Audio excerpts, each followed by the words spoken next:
In a world of blockbuster movies, there's another dimension. The dimension of schlock cinema.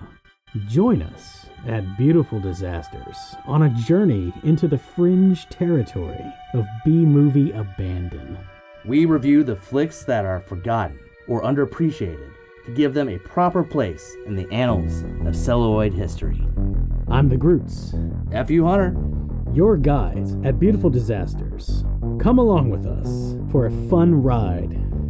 May the schlock be with you.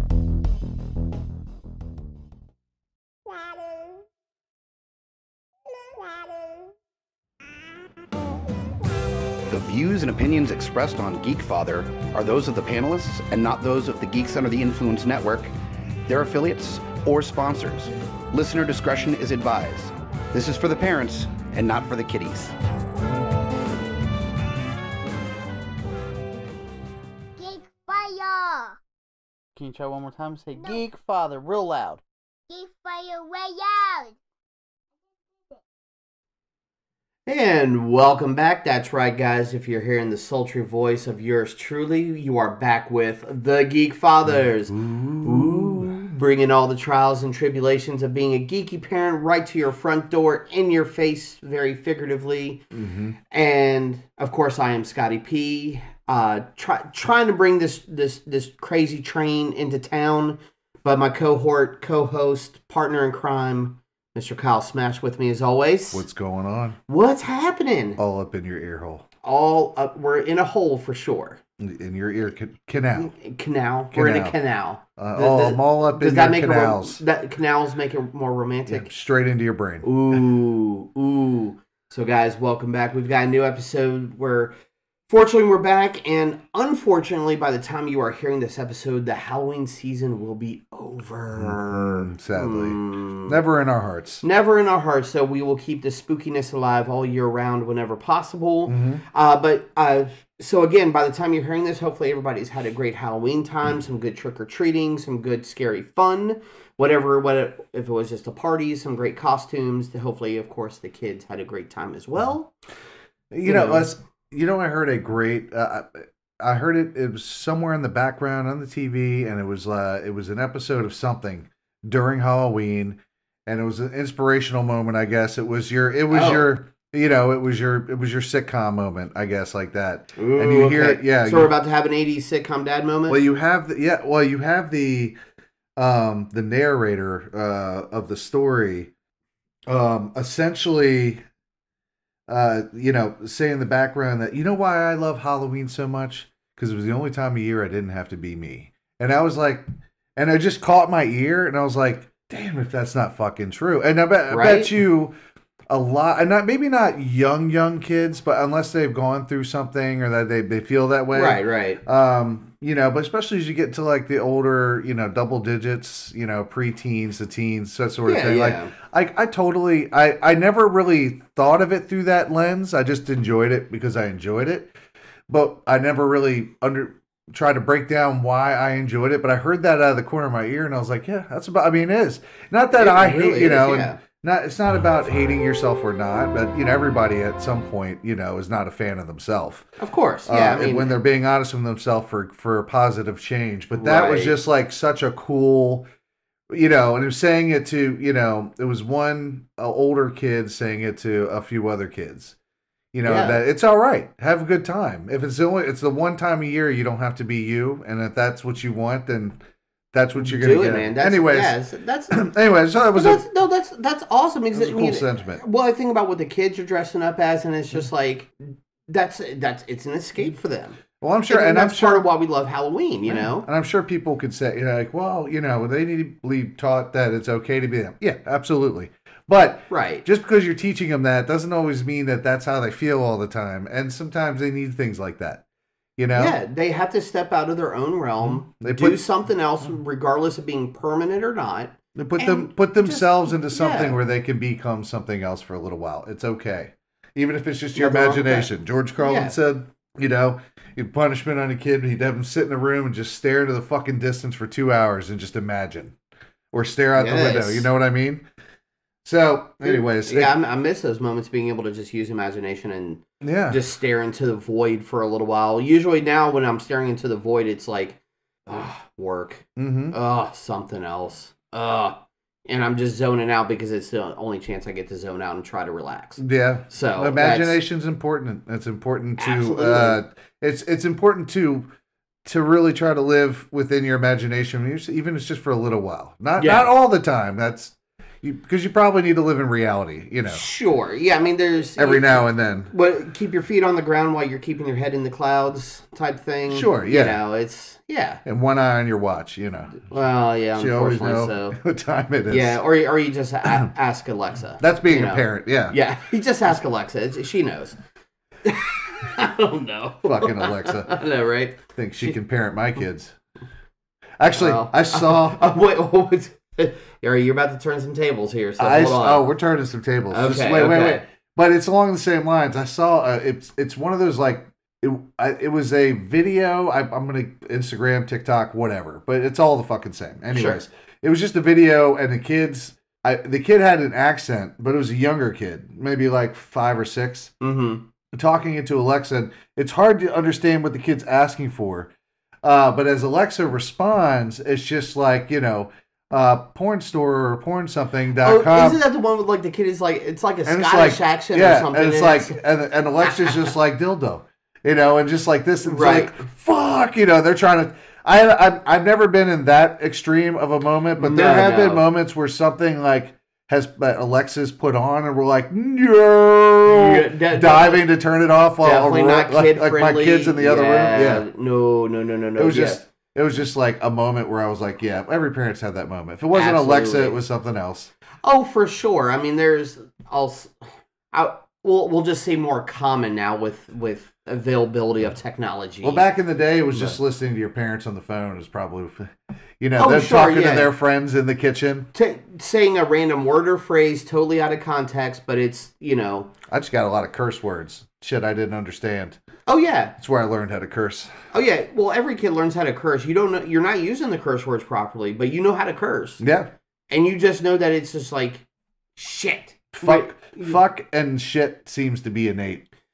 Just within us. It's part of our learned knowledge within our DNA now. Did I ever tell you the story about my youngest at the beginning of the school year? Just to show you how weird kids can be, not only as friends, they're friends. They hang out, they chill, they do stuff, but how kids can be with each other and talking about cursing. One day my youngest comes home pissed as hell. He's mad. He's like, my friend, he kept doing this. He did this with my lunch bag. He kept doing this. I'm like, well, did you talk with the teacher? Did you try to talk to him? Like, ask him why? Blah, blah. Yeah, and we did this, but he just kept making me mad. And he looked at me and goes, and then he called me a fucker. Yep. I was like, you did. What? That's a great story. Okay.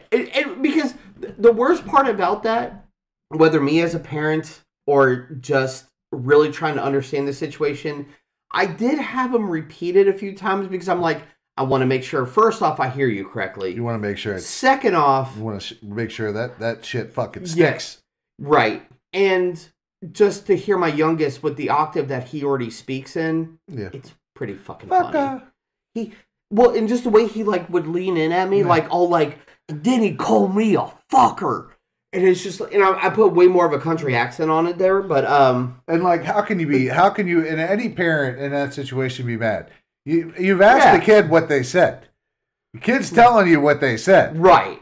It is definitely one of those things where part of the discussion afterwards was like, okay, I know I asked you to repeat it. That is not a word, a name that we call people or use, but you're not in trouble for saying, you find that balance. But in the back of my head, I'm sitting there going, God, this is freaking hilarious. This is the funniest shit I've heard all day. I've been meaning to ask, how's little Michael Myers? Oh, he so ready. So ready. I mean, now is he ready for mass killing to absorb all of the evil in the world and become stronger, or is he just ready for some candy? Are you trying to just get philosophy? Are you trying to wax the philosophy? Federal facility. I'm not even drunk. This is bad. Trying to get philosophical like Halloween ends is really my original point to that, but I ruined it. So existential. I don't even. Just don't even. No, big words apparently are not my friends at this moment. They're usually not anyways, but usually I can articulate myself a little bit better. Yes. Yeah. Well, like the transference of evil. Pronunciation of you being a dick. Yes. So, but yes, he's ready to go on a slashing spree because, again, as you hear this, it will be after Halloween, but we are recording pre-Halloween. Mm-hmm. And as one thing, as a proud parent, I shall say, is that my youngest will be Michael Myers for Halloween, and he is... I prefer to stick with OG Halloween, that he is going to do the perfect personification of Michael Myers. It's pretty method. It's pretty fucking method. I'm going to tell you. I've seen the videos. He has the walk down. He's all about it. He knows what to do. So I'm pretty pumped. Good. I'm pumped. I can see it. If anyone listening, you can't see his face right now, but he really is. He's super excited for this. Absolutely. It's going to be great. He's like, woohoo! Yeah. This is great. Yeah, and what scares me is that my oldest says he wants to be an FBI agent, of all things. FBI. All right. I mean, sure. Yeah, if you're going to be something you don't want to be, cool. Because I don't want the feds knocking on my door. Oh, that'd be fine. Don't let the cats out or the cops in. You know what I mean? You just don't even have a reply to that. That is some like this, South mentality. Well, that's actually that's city mentality. That's a sign we have on our doors, sir. Is it really? Absolutely. Fair enough. I mean, what if you need the cops to come in? What do you do then? When they are invited or by absolute need be, sure. Okay. Fair enough. You caught me off guard with that. I had to process that. I'm processing slow tonight, but I'm there. You're processing slow, and I'm just speaking with a slur I've had 6 beers already. Speaking like Jim Carrey from Cable Boy, Cable Guy. Cable Guy. Cable Boy. Wait, you're mixing up Cable Guy and Water Boy or something here? Yep. It's that goddamn porn again. The devil's gotten into you. The Cable Boy. He's laying down some fiber optics. Some fiber in your optics. No.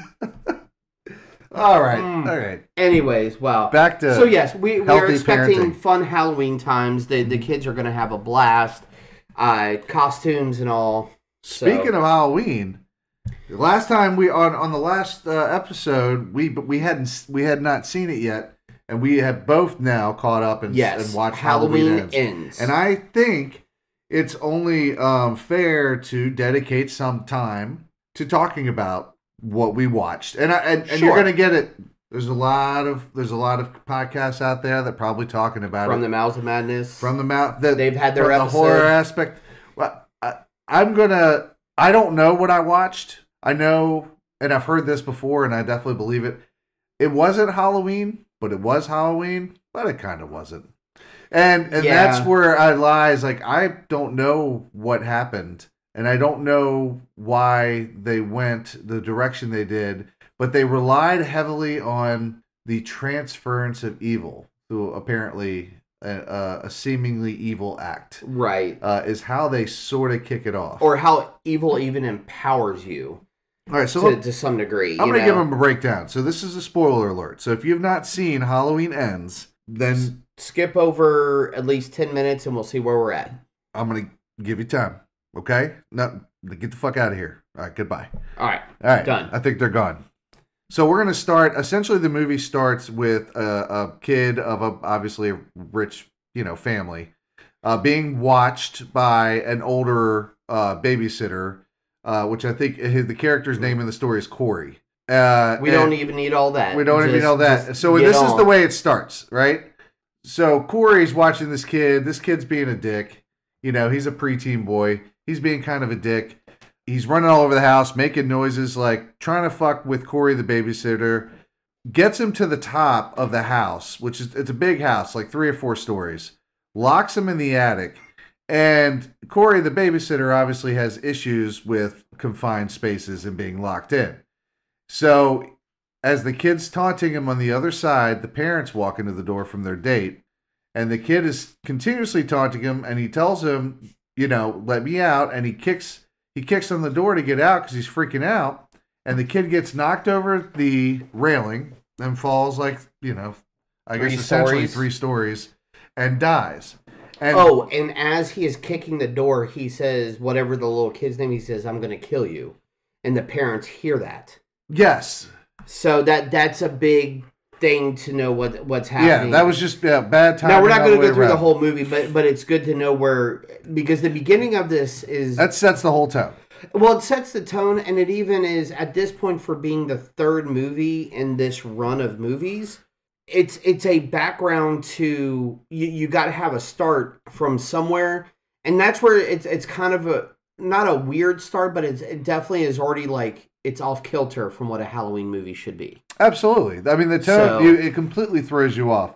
So just give you a little breakdown, to fast forward, this is 4 years later from Halloween Kills. Basically, they caught up on time for the delays and stuff for the release. So Laurie Strode and her granddaughter are, since the mother was killed, or Laurie Strode's daughter was killed at the end of Halloween Kills. Spoiler alert as well. Just in case. Just in case. Laurie's living with her granddaughter. Everything's kind of is going well. The granddaughter's become a nurse. Well, Laurie Strode is somewhat getting normal again. Right. Like, or living a normal life. Just kind of living a normal life without, living in a compound and in fear. Right. But knowing that Michael Myers is still out there. You cut through a lot of bullshit. And basically, the Corey kid, several years later, is, a town pariah. He's a town pariah, constantly bullied, pushed to the edge. And one altercation after going on a date with Laurie Strode's granddaughter, gets pushed over a little bridge, like almost an overpass, but the bridge going over like some, I don't even want to say a ravine. It's not even like that. It's a creek or what could be a creek, something. Old drainage vents, huge drainage vents. Anyways, he gets knocked out and dragged into this little cave thing. And this is where you find out where Michael Myers has been hiding for 4 years, just beaten and broken because he got pretty fucked up. Yeah. I mean, it's more fucked up than he ever has before. Right.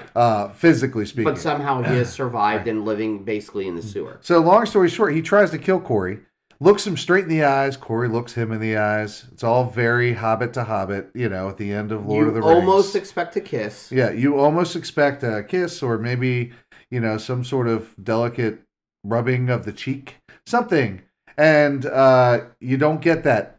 What you assume happened is somehow evil transferred from Michael into Corey. Right, but also Michael somehow gets revived when he kills. When he killed the crazy homeless man that was down in there as well. He hasn't killed in so long, man. He stabbed him, and he was just like, "That is the shit." Yeah, it was like the ultimate. What a rush, just to steal from another.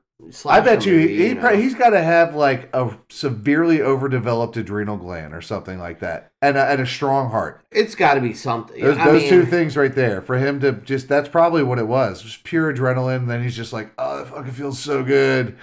It's been a while. It didn't make any really sense. So essentially, the story is about this kid Corey after his altercation with Michael Myers, almost becoming a disciple, not a disciple, but his like they're living vicariously through each other almost at one point. Yeah, almost like he's taking over. Right.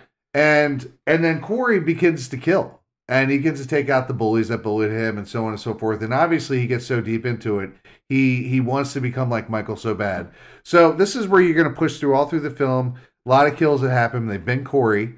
And at one point, Corey goes to the cave because he desperately wants that mask. And he tackles and he fights Michael Myers. Right. This is the part where I was like, I kind of like it, but Michael Myers should have beaten your ass to a pulp.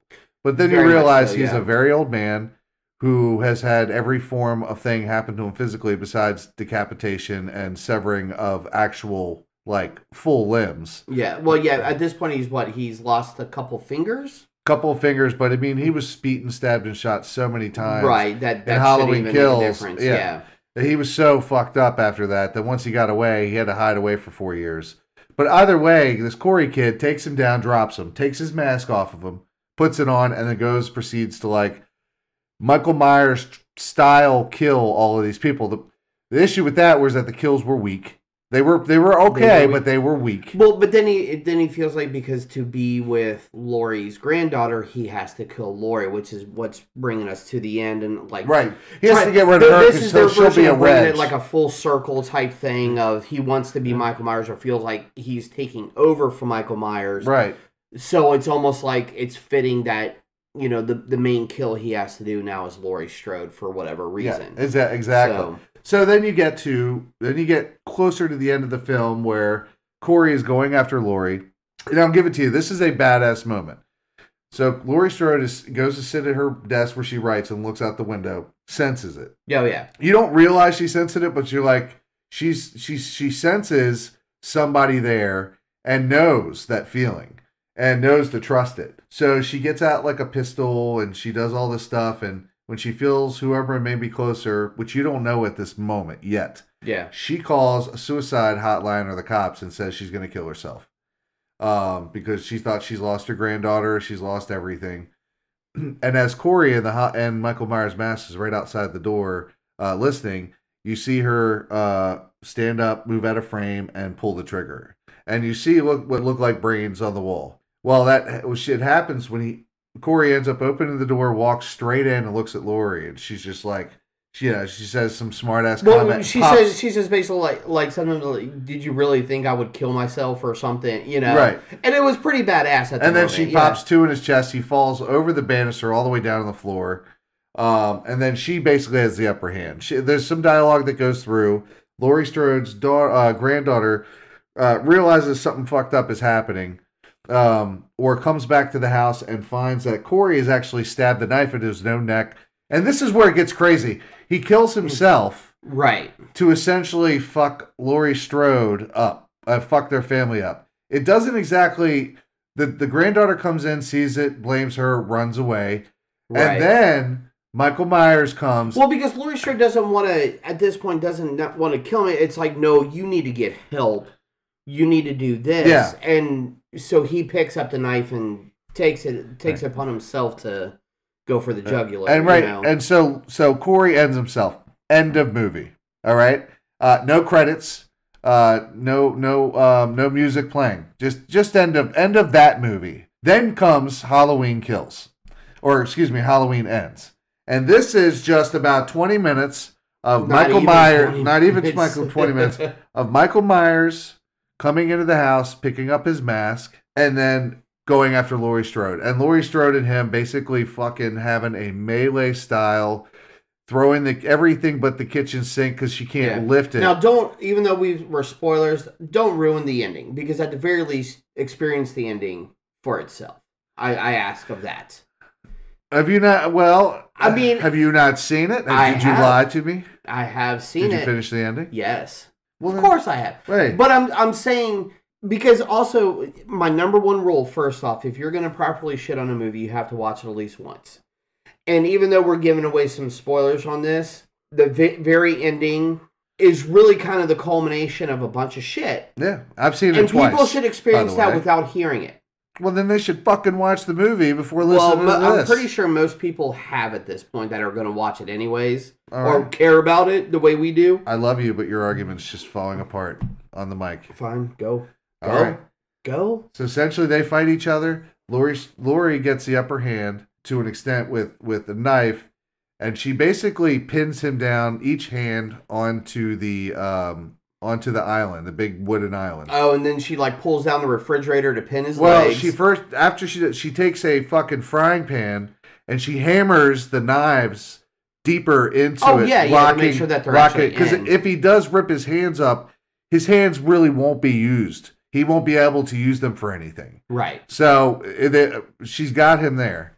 And then she throws the refrigerator and then pins his fucking knee down. I mean, just crushes it. And she's got his ass down. And then decides essentially to slit his throat. Now, at this point, he still grabs her by the throat, and Lori's like, you know what, just fucking kill me. That's when her granddaughter comes back into the play, stops her from doing it, and then while he's bleeding out from his throat, proceed to, with his arm extended all the way out and nailed down, cut with a big butcher knife all along his vein all the way down, bleeding him like a fucking stuck pig. Oh yeah, absolutely. And then and then you kind of watch him slowly go. And that's, people could get pissed off about that, but if there's one way to kill something, you literally drain it of its lifeblood. Yeah, I mean that's really well. Or you cut its fucking head off. And if we're going this far because of part of the philosophy part, which you'll hear the dialogue and you'll go through it, is basically where Laurie stands at this point. Miss Jamie Lee Curtis, the bomb-ass ultimate final girl. I will always love you. Always love you, Jamie Lee. To where she, in her infinite wisdom is like, no, we have to show the town that evil truly is dead. And so they literally have a procession to carry Michael Myers to the junkyard, and you see his body ground to, like, not even chunks of meat, but like, it was like he gets liquefied in that machine. It was like Spider-Man 2 style. After, if you've seen it, after he stops the train. Are you really comparing this to where Spider-Man gets carried out of the train? Come on. It's just literally the same scene. Okay. I mean... now, one was very uplifting and cool. The other one is very badass and dark and somber. So, yeah, they take him over to this big metal shredding machine. Essentially that's powerful enough to chop cars and car engines into, like, little nothing. And they shove his... And as Laurie stands over there, she fucking kicks his body into it, stands over, and just watches him, as like you said, basically get liquefied. Yeah. And he's not coming back from that. This is not an H2O situation where the body gets switched with another person and he puts dead. The mask. It is him. It is... If... The Halloween franchise is finished, as in making movies. Some people are going to argue based on this movie that it is finished, that they never should have made this movie. I don't hate it. I don't. I've thought about it a lot. Hate it. I actually like it, but I could just watch the last 20 minutes and be like, right. Okay. Well, people like, and here's the argument where, and this isn't even in agreement with you. For a lot of this stuff. I mean, trust me, there's a lot of where I'm just like, really? This is the route you wanted to take? But it's a movie. Some people have compared it to Halloween 2 for Rob Zombie's Halloween 2. Oh, come on. No, and I'm just Get the fuck out of town. No, that movie is garbage. Whoever said that is, they're on something really strong. You should talk to some of our fellow GUI people then. Go back through the message I'm going thing. to yell at them. Go back through the message thing. Yeah. I love you. I love you all, but no. Anyways, my point being... I remember now. Yes. Remember. Don't ever compare it to this Rob Zombie fucking pieces of garbage. And I love Rob Zombie from a musical perspective. But please, just stop. And I still like a few of his movies. I just don't... I like a couple, but that's it. Yeah. Couple of the horror movies are fine. But... See, now I'm thinking, am I losing my train of thought? What was I about to say? Shit. What, with Rob Zombie? No, my original thought process on the movie. Old motherfucker. Old motherfucker is right. God damn it. See, this is what happens when we get on the old man tangent. And we just Well, you were saying it was a lot like Rob Zombie's Halloween 2, although I'm not No, I didn't say that. It was said to be... it was said to you. What, the big comparison was going to be a lot of people were comparing it to also the original Halloween, the 78, or 77, excuse me, to where they were like... I guess people had a gripe that, like, well, Michael Myers was hardly in the movie, like, for Halloween Ends. And so people went back and did a timestamp. He's in it for about the same amount of time as the original Halloween movie. Yeah, he's just not active. Right. He's not killing. Right. Or if he is, it's because Corey fed him some guy. I'm not really not sure why they did that. Yeah, that's still, like, part of the weird part. But my whole thing is don't ever compare a villain or a antagonist to how much time they're in the movie, especially for one that he is not supposed to be at the forefront anyways. He is supposed to be in the shadows, regardless of the original or this last one. Yeah, absolutely. So, and to me, I'm just like, okay. I was fine with him not being in it so much.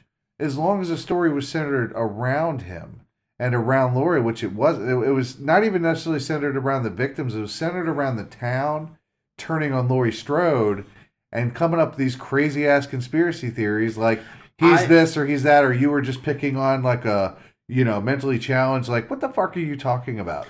I really feel like the impression that was supposed to be given, but then instead we got the actual Halloween we wanted at the end. I think what it was supposed to be was a haha, we fooled you thing of, are we going to have a legacy Michael Myers of like this kid Corey or somebody else that's going to become a killer, like they that's were going to be like they Michael did Myers, in Curse of Michael Myers with Daniel Harris. Was that Curse of Michael Myers? Was that 5? Yeah. Oh, yeah. The actual no, that was 4 and 5. 4 and 5, right? Yeah. So that's what they were kind of going into the direction of in those like two it movies. wasn't that weird cult that they created for it. It was the transfer of evil. Right. Exactly. Yeah. Yeah. It was almost like an unseen entity that it just possessed Michael Myers, and he just went and he killed his sister, and that was it. It laid inside of him for a long time, and then supposedly And listen, if they were going to go for that in this new one, Corey dying would have taken care of that. But it didn't. Yeah. It wasn't necessarily, it wasn't like a transference, more as of infection. You know what I mean? Yeah, and that's a better way to approach it. Evil virus. Yeah, basically. And it's not like, it's just not a black goop like a lot of movies use it as, as a very visual effect. Supernaturalist or sort of thing. Right. It's a very, like, unspoken, unvisual thing, but something is happening on the screen. Crying black blood. Right. Oh, Jesus. All that weird shit. But yeah, I mean, I always say at least give it a watch. I didn't hate it like I thought I was going to after hearing reviews. After early reviews. Yeah.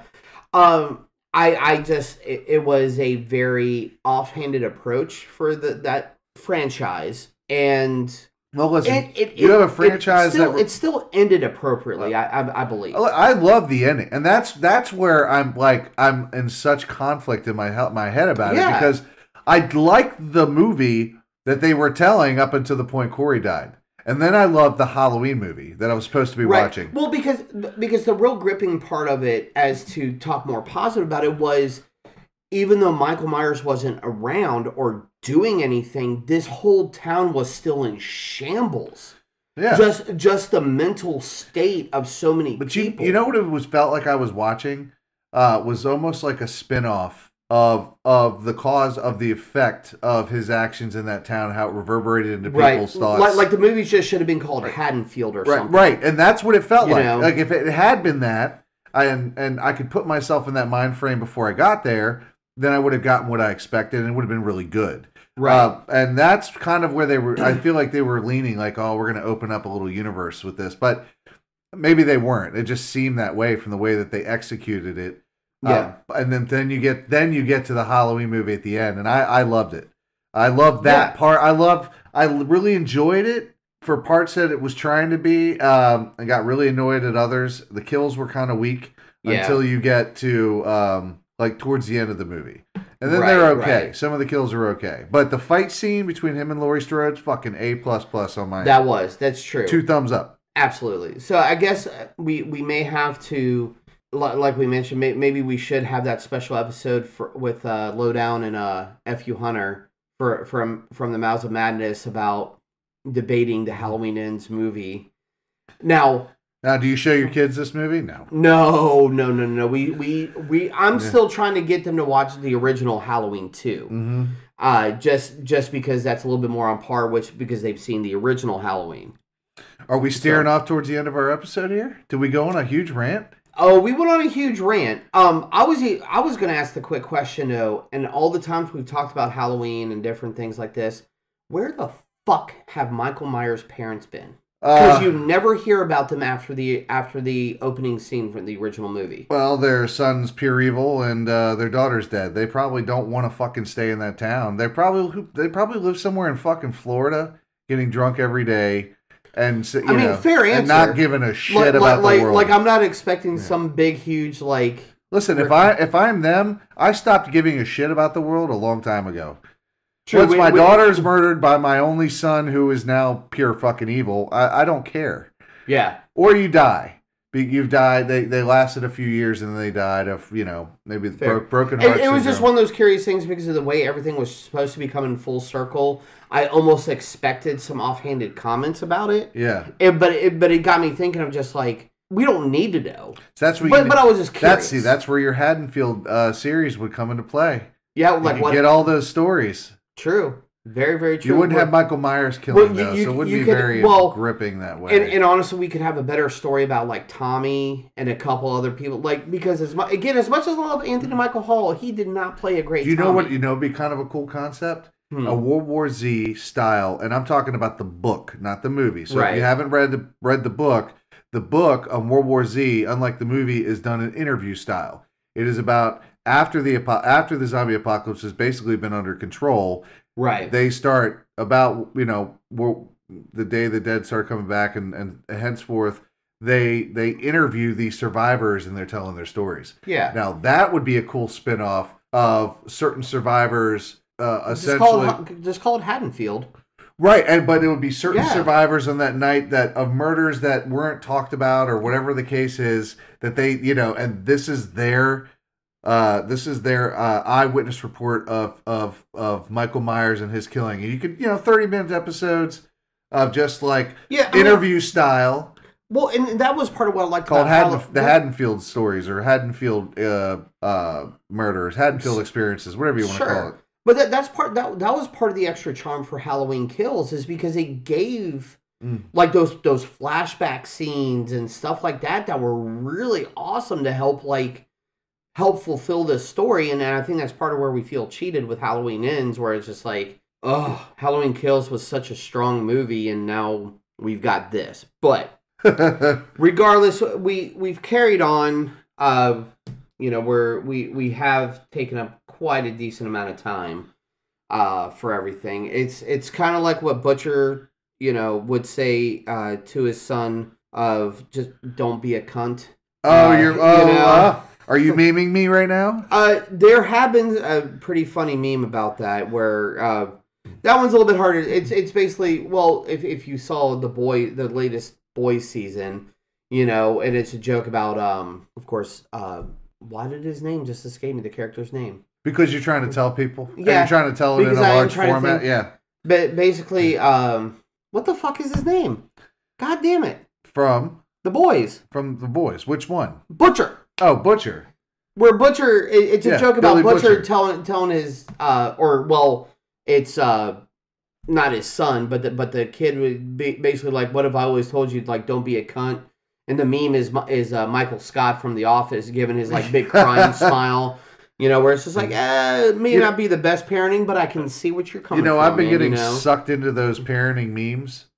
And I look at how like some of them are funny, some are just wrong, depending on which site you look at. And some of them are like, it'll be inspirational. And this is how you need to be as a parent now. And you can tell it's written by someone who's like 22 and as a kid. You know? But their kid is not even a year old yet, so it still lays there and just poops in a diaper. Some of them are fucked up. I mean, if you have a really dark sense, like this one right here is just a mom holding a swear jar in front of her kid. Obviously, it's like, kid's got to be a toddler, or maybe like 4 or 5. Yeah. And, her eyes are she looks drunk, and just says, hey, Tommy, if you prepay the swear jar $10 right now, you can just swear all you want. And at the bottom, the kid's just like, I get to talk like a sailor because mom drinks like one. I'm like, it's fucked up. Damn. Like, well, I mean, if you want to go on bad habits, of course, there's a one. See, now we're going to start parenting. See, there you go. See what we did there? Where another, like, because again, we were talking memes earlier. And there's another great one where a dad is with a little kid. You can't really tell the age. But the dad is basically sitting there going, you're going to sit there and smoke all these cigarettes until you've learned your lesson. And he goes, but Dad, I've never smoked before. And it's just saying at the bottom, Dad eventually learned that you can't just teach someone to be cool. Yes. Where I'm like, oh. Now here's some of the worst. Like an early 80s parent. Right. I could totally see something like that happening for sure, This is one, I have one about certain parenting lessons, right? And there's tons of them out there, and there's some that's so fucked up. And I've seen this it was like a TikTok video or something like that. And the dad's like, the kid is standing on a ladder, and the dad's like, come on, son, come on, fall back. It's like a trust fall. Yeah. It's okay, son, you can trust me. And as he falls back, the dad turns around real quick and he fucking looks at the camera. He says, rule number 1, never trust anybody. And the kid's fucking falling on his back. And I'm like, that is not only that's like one of the worst lessons you could teach him. You probably gave him brain damage. Sure. So from a parenting lesson, it's funny. Don't do that. Okay. Yeah. It's one of those things where, well, it's even like, well, I don't know. This one may be pretty similar. I did find another one where it says at the top, when the baby won't stop crying, so you make the TV louder, and it's that Willem Dafoe meme from Spider-Man, and it's just saying, I'm something of a parent myself, which I think there have been times where, whether on purpose or not, I think we've all kind of done that one. Oh, I'm sure. Where we just didn't think about it, going like, what's the noise in the background? Because not to say that my child, like, I knew if Jennifer had, like, say, one of the boys back in the bedroom, I definitely sat there and was like, I'm going to bump up the volume a few notches just to, I'm not in the process of caretaking right now, so I'm going to do this. All right, here's a good one. Maybe we can, I'm not sure how much time we have. We'll make this one the last one for the evening. So comparenting. The comparenting. This is good. This is great. Good. Yeah, all right, so I'm going to meme you on this one. All right, so I want everyone out there to just picture this. There's a family standing over a bridge, sort of an overlook looking out, into like a pretty scenery, right? You have the mom, you've got 2 boys standing on their own. You got the dad holding the stroller with the toddler or the baby in it, right? So in order to get the best view, he's holding the toddler's stroller where both of the wheels, where half of the wheels are on one side and half on the wheels on the other. No. Right, and it just says parenting. You're doing it wrong. And it's just like, I've actually, now that's extreme, but there are 1,000 times a day if I go out, I see shit like that. And I think to myself, as a parent to parent, I'm like, you're doing it wrong. Like, it's judgmental as fuck, so I don't say it out loud. It's in my head. Right. But I'm just like... Because at the same time, it's like, again, like another meme we were talking about where it's like everybody knows that look of just like that other, like, person. You don't even know if they're a parent or not, but they're telling you how to be a parent to your kid, and you're just like, that little side-eyed, like, really, motherfucker? Really? But yeah, there's plenty of times where I've thought in my head of like, dude, that is so wrong. You're not doing it right. Like, hopefully your kids grow up and just go away from you. It's bad. These memes are like... I'll tell you, from one geek dad to another, I get sometimes I watch movies, I get a good inspiration, so I'll end it off with this. This is the opposite of never trust anyone. Okay, good. Where people are used car salesmen. It's not that you shouldn't trust them. You should trust them. You just can't expect a guarantee. You can't expect a warranty. You trust them and you open yourself, and if shit goes wrong, it goes wrong. But don't think that everybody's going to do that. And that's what it's hard to, teach your preteen that. They get, because everything they feel so much harder. Oh, sure. But I would say out there that, it gets easier. Just wait it out. You want to know where you can get a guarantee, though? Where? If you go to gypodcast.com and click on the link to TeePublic, and you find all of our great merchandise. I got the hair in the back of my neck stand up a little bit. That was good. That was smooth. Brought it out, man. Brought it out. You can't see his smirk with that Jebediah beard he's rocking right now. You know it. Yeah. But barn building motherfucker. Hey, but get on it now, because even though by the time you hear this, the Halloween season will be over, Hobbit did say that he was going to keep all the great Halloween designs up, probably through even Christmas, along with the Christmas designs that will be available within the next month. So guys, as you can tell, we are wrapping up here, but for real, check out all the old episodes, GUIPodcast.com, or anywhere where you catch all the episodes, Spotify, Stitcher, iTunes, all the great stuff. And we do encourage, go see our friends at TeePublic, grab that merch, grab that fun. Grab it hard. Grab it so hard. Fingers crossed, we will be doing more cons coming up. I know there's another Richmond VA Comic-Con coming up. There is still the potential for GalaxyCon coming up, but we still gotta, unfortunately, we had the mishap this last year, so we gotta figure all that out. Oh, we got a lot of time till all that. We got time, but guys, start putting in the schedule, because as soon as Halloween time is over, we have the Thanksgiving, the Christmas time, and everything, and then we hit convention season. Yeah. We're after having the a New Year, Thanksgiving. so- We're having a Christmas time. Calm down, Italian. Mm-hmm. Calm down. I'm getting there. I know you even raised that little hand there. Well, and I'll tell you what. Until then, put us in your ear holes, down your canals, and into your brain. That's right. We'll help fill the void wherever possible to take the time and. Yes, we will fill that void. Fill that. That's what she said. No. Oh yes, you know that I love my Michael Scott. That's what they said. That's what they said. Fair enough. I'll take it. That's right. what they said. That's what I like that. All right, That's where we'll sign it off. But guys, thank you very much. Check out all the old episodes. Check out the merch, guys. We love you. Of course, check out all of our fellow GY family, GYpodcast.com. Just don't forget to join us. Or cry.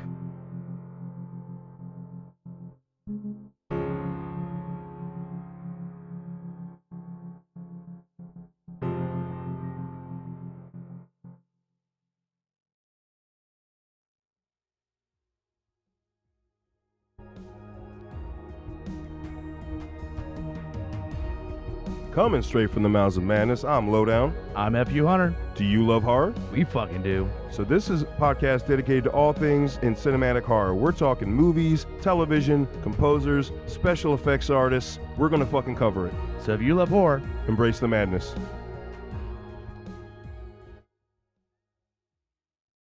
geekypodcast.com